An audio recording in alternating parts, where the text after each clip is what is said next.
For this next Q&A, I'm going to be passing my hosting duties to Roxy Diaz from Alter Ego.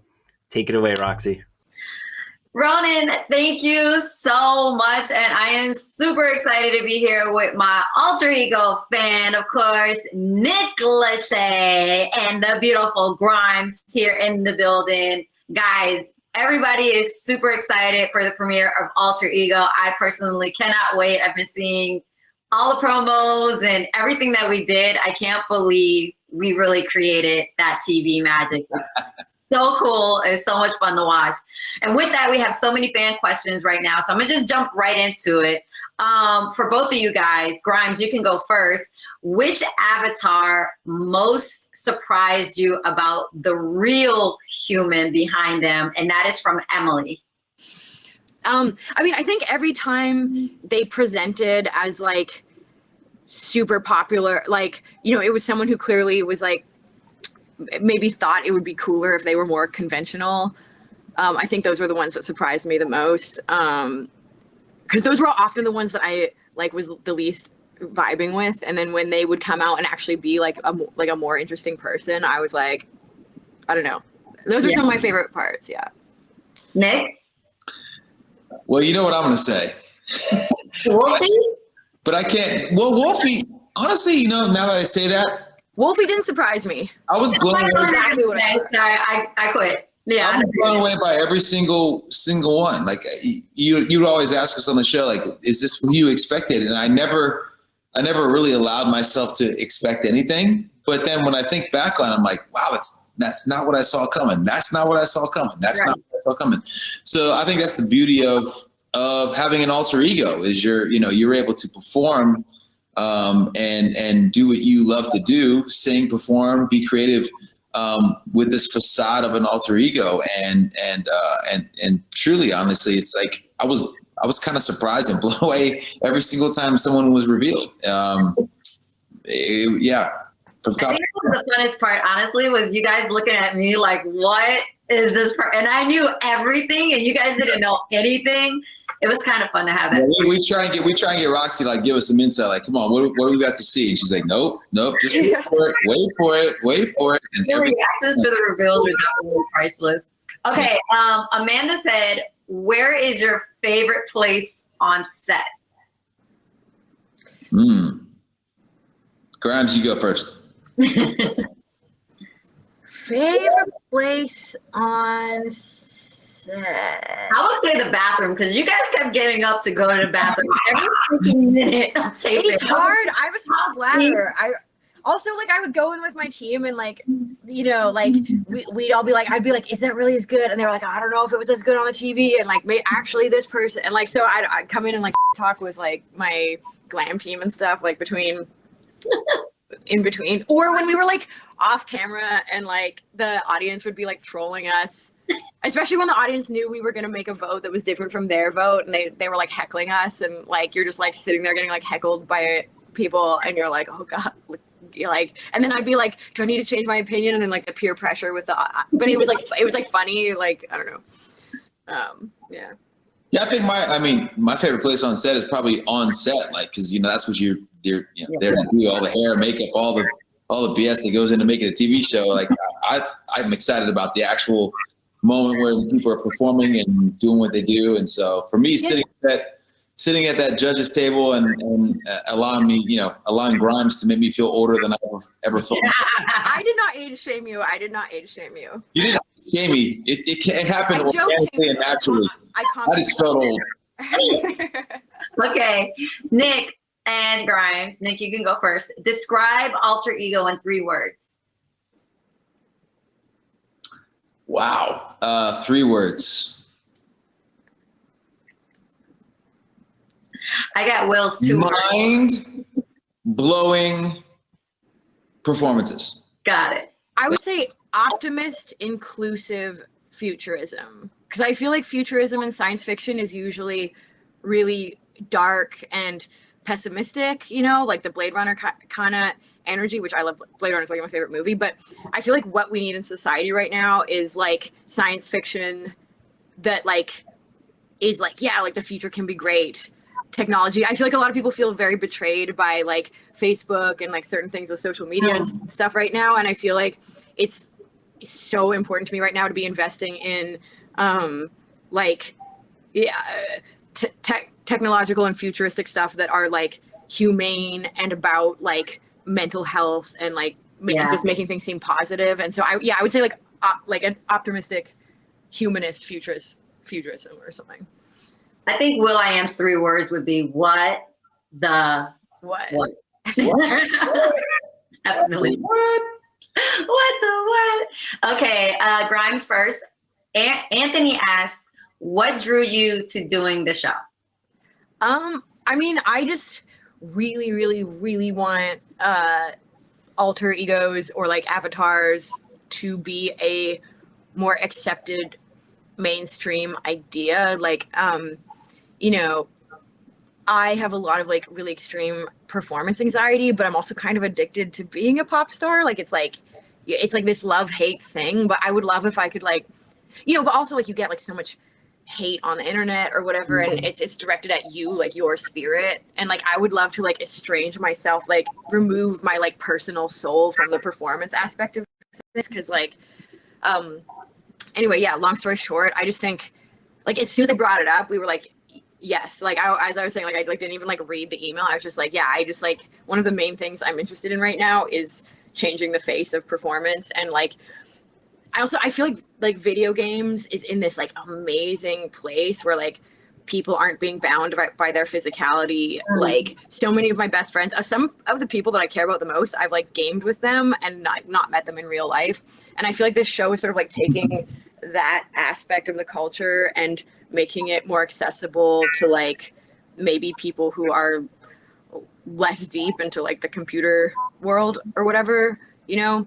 And making it less about just pure gaming and more about performance. And you know, there's like Hatsune Miku, and there's like a small tiny, there's a few sort of like alter egos that are out there, but like it would be really cool and awesome, I think, if there could be more, and because I think it sort of diversifies who can be a performer. You know, it's like as much as we like to think things are becoming more inclusive, like it still is very like, you know, are you like an under 25, like 9 out of 10 kind of energy, like a little bit, like if you want to like start a career, not always, but it's like, it's, you know,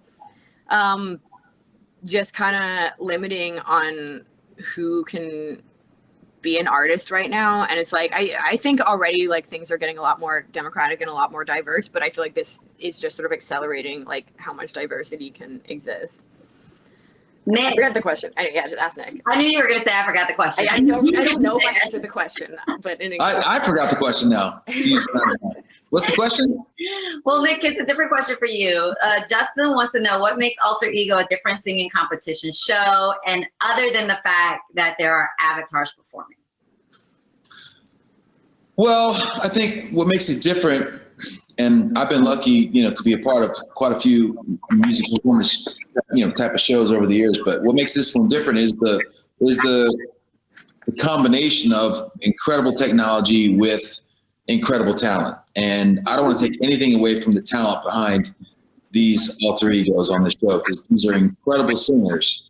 But you combine that incredible talent with this mind-blowing, like cutting-edge technology, and you put those two things together. And that's when you have something truly, it's like the Reese's cup, right? You got chocolate, you got peanut butter, you put them together, bam. Yeah. This is the Reese's cup of music competition shows, because that is unequivocally the best candy. I will agree with you there. It ranks #1 every year because it does. It's magic for a reason. It's magic for a reason. Reese's cups are incredible. Alter Ego equally incredible for the same reason. Just sidebar. Grimes, you're gonna have to give me one of those mugs because I'm like infatuated with these cups. This mug is ridiculous. I didn't even realize I had this mug, but now that we're here, got the boobs. I get no love on my hydro flask over here. No, I want a boob bug. Okay, here we go. What's next? Grimes, are you developing an alter ego of your own? And if you are, what are they like? And that's from Alex. Well, I don't want to leak too much, but I am actually working on a digital girl group.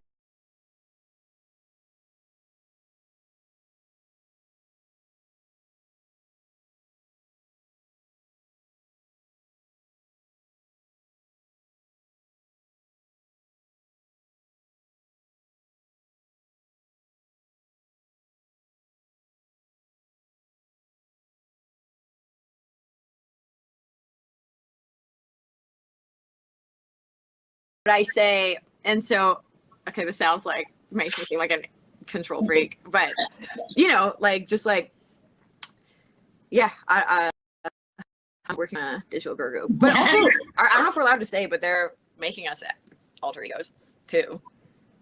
Well, you What? said Wait, are you not doing that? Are we not allowed to say that? We all have alter egos. Is it You fun? guys don't have alter egos. See, that's Yeah. I don't get one. Next Right. week. They should give you one. No, they give me an alter ego. It's okay, because I'm too much of an ego as it is. If you guys weren't performers, what would you be doing? That's from Sam. Nick, you could start. Wow. Well, when I left college to be a performer and to start 98 Degrees, I was in sports medicine. So I guess if I go all the way back to 1995 when I went to college and follow that path, I'd probably be like taping sweaty ankles and filling ice bags, and I'd be an athletic trainer. So thank God singing worked out. That'd be all.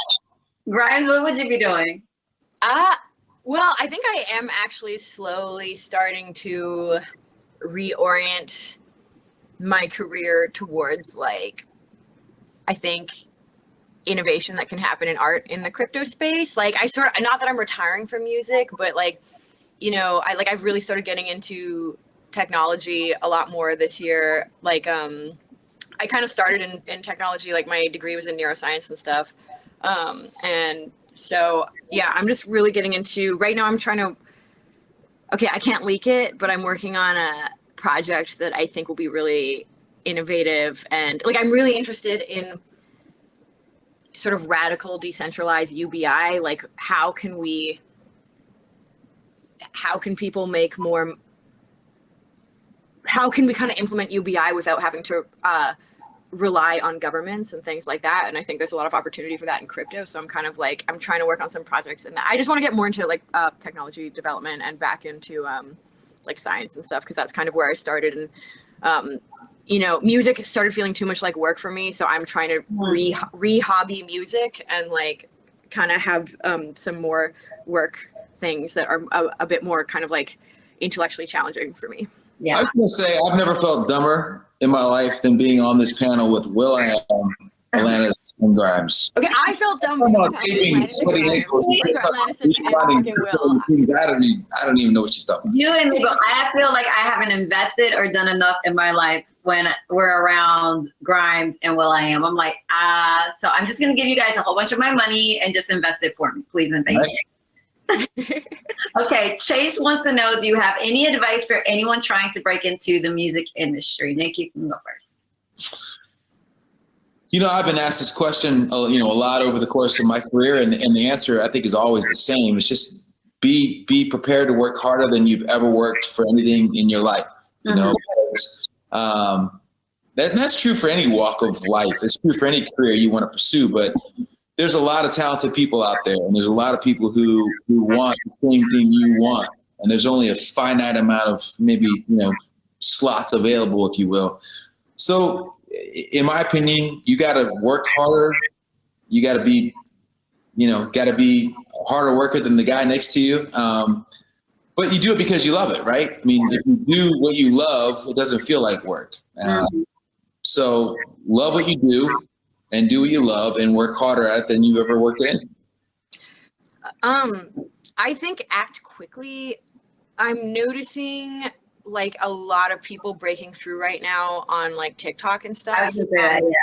And like when I broke into music, it was like the Napster era. It was like the major labels had lost a lot of power, and there was like this like moment where like you could make it without the gatekeepers and without being signed and without being sort of anointed by the music industry. And then like really like I got in, and then it like the door shut, and then it the last like sort of however 8 years have been really controlled by the music industry again.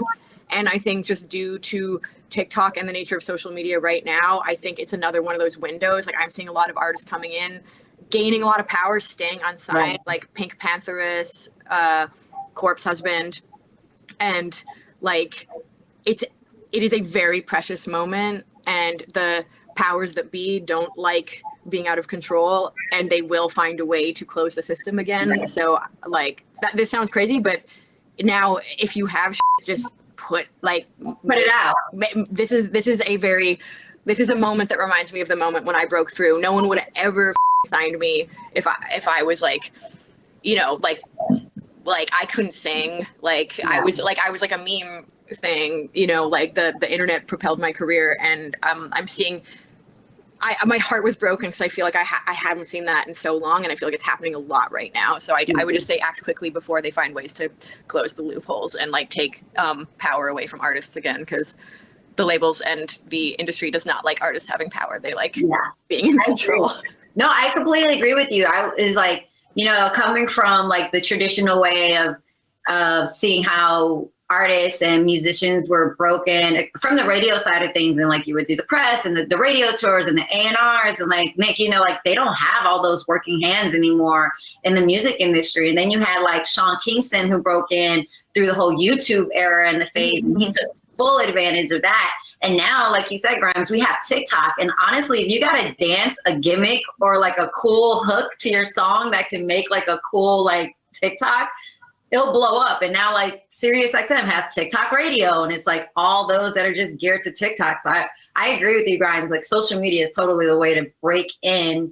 And you have your own fan base that you get through TikTok. You don't even need like the traditional radio space anymore. It's like you know what's cool is like if I look back, and I'm dating myself, obviously, like back in 1995 when I did music. Like back in those days, you had to get in your car and you had to drive to New York or LA, or you had to go to a place where you could be quote unquote discovered. And now, because you have the internet and you have all these great outlets and these you know, TikToks and YouTubes and all the things, there's so many other ways to be discovered. You can be a star in, you know, middle of nowhere, Kansas, and you know, with the right following, you break out. I mean, so there are so many more opportunities now for talented artists and singers to promote themselves, to give themselves a platform, and take it, you know, to Grimes' point, take advantage of each and every one of them, and you know, and put yourself out there.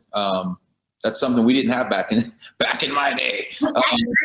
But you have it, so use it. You know, I don't understand it, but I say use it. You know, right? Totally. Okay. Last question. Jordan asked me. Wait, no, I'm sorry, not Jordan.